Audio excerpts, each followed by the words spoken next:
Et un des grands plaisirs pour moi, lorsque je reviens périodiquement sur le plateau de l'antichambre, c'est de retrouver mon ami Ray Lalonde. Bonsoir, Ray. Salut, Pierre, ça va bien? Ça va très bien. Puis en plus, on a des sujets qui nous passionnent tous les deux, encore une fois ce soir. On va commencer par les deux finales d'association dans la Ligue nationale de football. Et on va commencer par l'association américaine. Parce que, en principe, on voit la meilleure équipe de la NFL. Et de l'autre côté, Ray, on a probablement une des équipes les plus étonnantes là, de cette saison. Mais il y a un bémol aussi pour les Broncos. Bref, qu'est-ce que ça t'inspire, cette confrontation? Bien, c'est tout. D'abord, ce sont les deux meilleures équipes de la conférence. N'eût été des Bills de Buffalo qui ont perdu la semaine dernière. Pierre, c'était pas l'année des Chiefs, c'était pas l'année des Ravens non plus. Exact. Alors, quand je pense à cet affrontement-là, je pense à Derek May, carrière des Patriots, deuxième saison seulement. Je pense à la décision de Robert Kraft d'avoir le courage de limoger l'entraîneur Jared Mayo l'an dernier après une seule saison et de donner le volant de cette équipe-là à Mike Vrabel. Quelle décision d'un propriétaire de miser sur un individu puis a transformé l'équipe. Les deux dernières saisons des Patriots, Pierre, 4 victoires, 13 défaites. 2 saisons consécutives. Puis cette année, ils ont la meilleure fiche de la conférence américaine. Impressionnant. C'est impressionnant. Il a misé sur un monsieur Patriot. Tout à fait. En Vrabel. La passion, le cœur, l'énergie, et ainsi de suite. Qui symbolisait le succès de cette équipe-là, les Super Bowls, puis les victoires, puis la culture de l'équipe. Puis de l'autre côté, bien, quand je regarde les Broncos, l'absence de Bo Nix, malheureusement pour eux. Non, mais ça, c'est... Jared Stidham n'a pas lancé une passe cette saison, puis on s'attend demain à ce qu'ils viennent rivaliser avec l'une des meilleures équipes de la Ligue. Même à la maison, l'avantage du terrain, ça va être très difficile pour les Broncos de surmonter ceci, malgré l'excellence de Sean Payton comme coach. Bon, il y a peut-être un petit Super Bowl qui va se jouer aussi dans l'ouest des États-Unis, Ray. Qu'est-ce qu'on peut demander de plus? Une rivalité naturelle entre les Seahawks de Seattle et les Rams de Los Angeles. Bon, les Rams, écoute, ils ont gagné le Super Bowl en 2022, Pierre. Ils ont de l'expérience. Sean McVay, Matthew Stafford a une saison de type MVP, si on veut. Mais quand je regarde un peu la saison là, des Seahawks, ils sont un peu invisibles, à l'écart de tout le bruit. Ils ont une équipe excellente. Ça va être tout un duel. Ils ont l'avantage du terrain. Les deux affrontements cette année, le premier match en novembre, victoire par 2 points des Rams. Puis le 18 décembre, 38-37 pour les Seahawks contre les Rams. Écoute, ces deux équipes-là qui sont nez à nez. Le gagnant va aller au stade des 49ers en plus jouer le Super Bowl. Sur l'autre ennemi juré de ces équipes-là. Ça va être à suivre. Ah, mais c'est vraiment une belle perspective. Et quant aux Broncos, on sait jamais. C'est pour ça qu'on joue le match. Exactement. Si c'était perdu d'avance, ça se gagne sur le terrain. Ça vaudrait pas la peine. Je souhaitais tellement qu'on parle un peu des Jeux olympiques. Je prends l'avion le 7 février.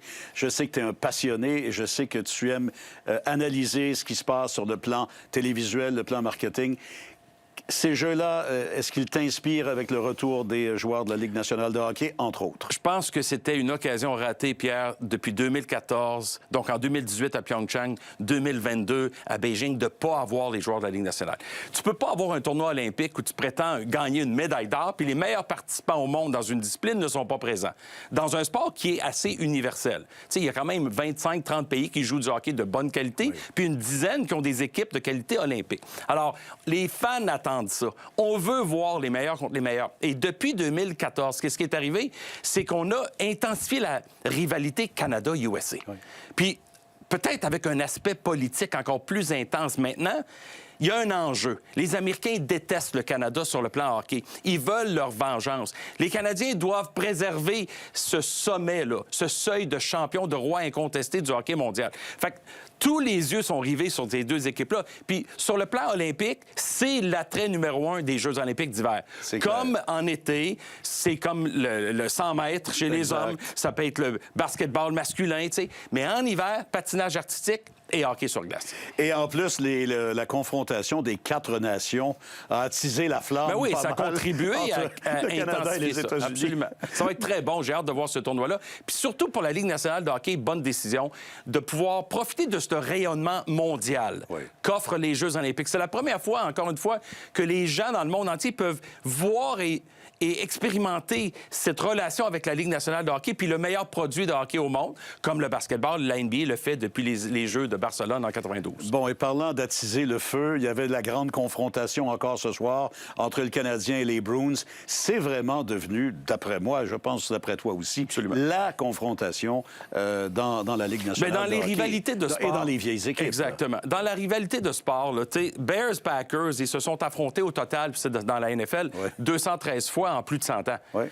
Mais les Bruins et les Canadiens, ce soir, c'était le 944e affrontement. C'est du Real Madrid, FC Barcelone, Yankees, Red Sox.